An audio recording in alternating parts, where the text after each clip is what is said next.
लेकिन देवेंद्र जी, दुर्भाग्य की बात यह है कि चलिए, हमने तो अभी शुरू किया है, हमें लोगों तक पहुंचना है। लोग हमें जब तक इसको शेयर नहीं करेंगे अधिक से अधिक, तब तक हम नहीं पहुंच पाएंगे लोगों के पास। ये उनकी जिम्मेदारी है कि वो लोगों तक पहुंचे।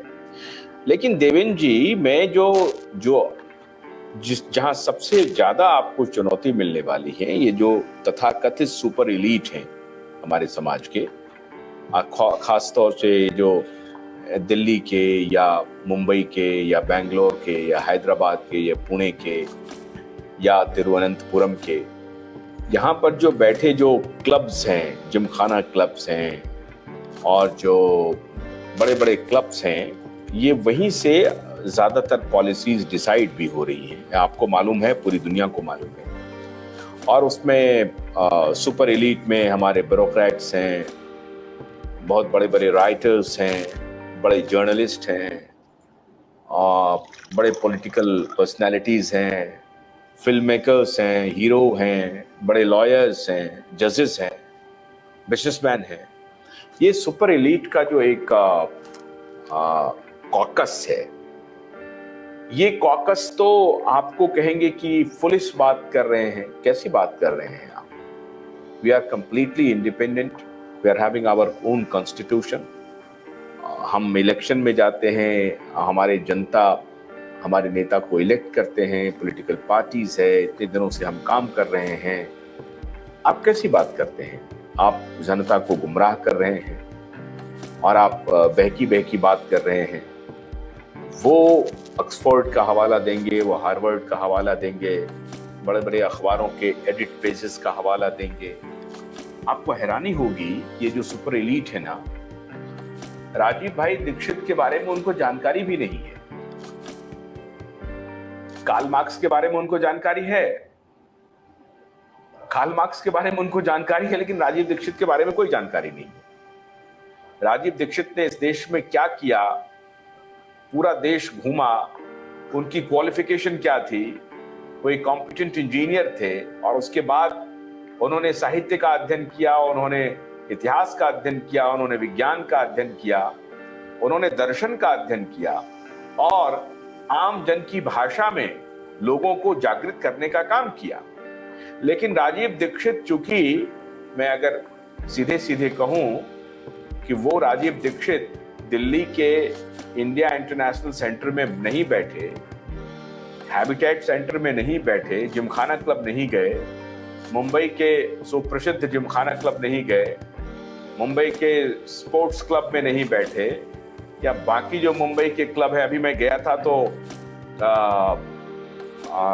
वो जो अपना ताज होटल है, ताज होटल के बाजू में एक जगह है, रेडियो क्लब था। मैंने देखा कि रेडियो क्लब वो सुपर एलीट का क्लब है वहां पे।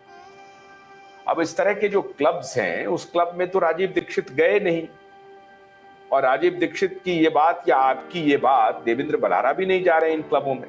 देवेंद्र बल्लारा अगर कहेंगे कि डोमिनियन स्टेट में हमें क्या मिला, 1934 में ही क्यों इस तरह के बैंकों की स्थापना हुई, जो रुपए का जो माया जाल है, गोल्ड स्टैंडर्ड से कैसे पैसा बना और फिर वो नोट में, करेंसी में तब्दील हुआ, जो करेंसी हमारा आया वो कागज के टुकड़ों में तब्दील हुआ, और अब जो डिजिटाइज्ड करेंसी आ रही है, इसका क्या मतलब है?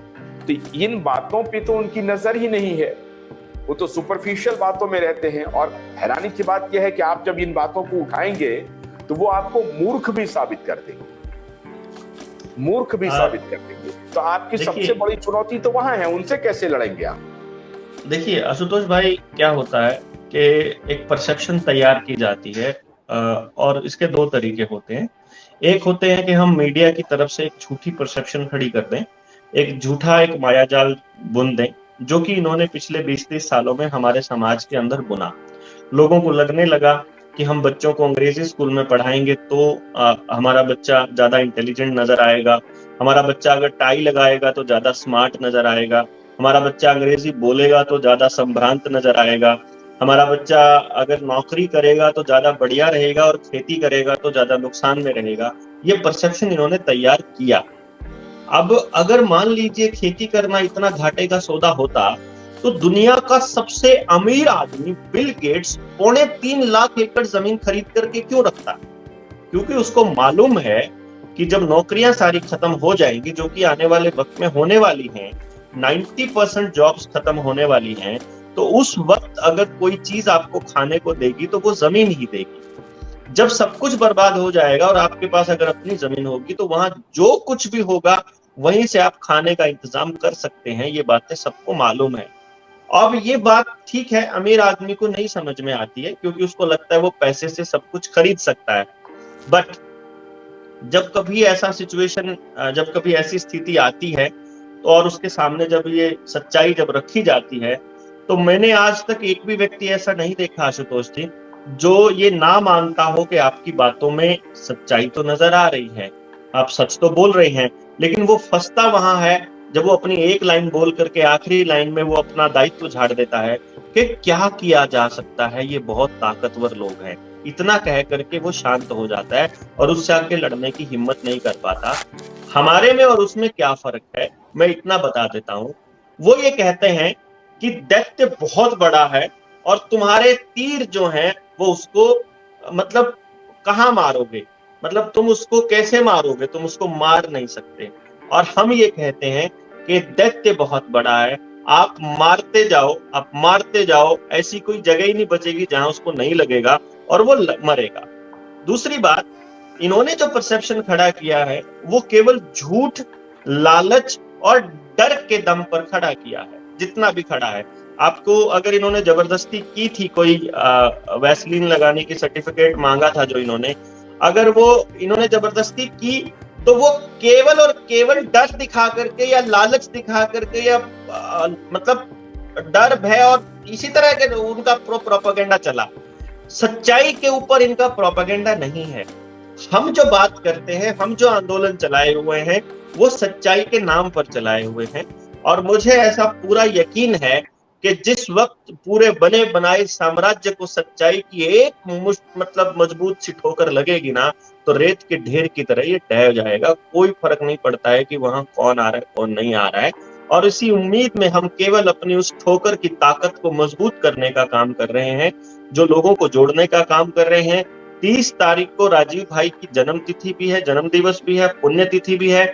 उस दिन हम पूरे हरियाणा में हर जिले में कार्यक्रम कर रहे हैं, हर जिले में उनको याद किया जाएगा, हर जिले में लोगों को जोड़ा जाएगा और उनके संदेश दिए जाएंगे।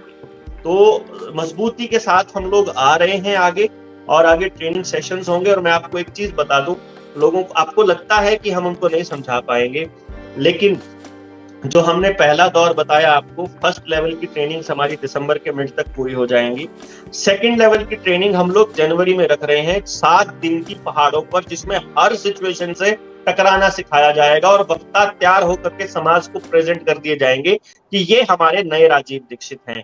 और उस वक्त मैं आपको बता दूं, हमारा टारगेट ये है 350 लोग हमारी पहली ट्रेनिंग को कंप्लीट करके जाएंगे। 350 लोग जो सेकंड लेवल की ट्रेनिंग को कंप्लीट करेंगे, पहला बैच जो हम निकालेंगे।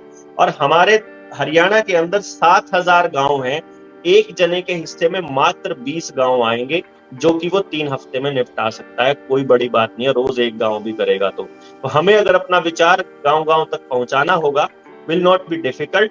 और पहला जो बैच है वो 350 का और अगला बैच फिर 350 का।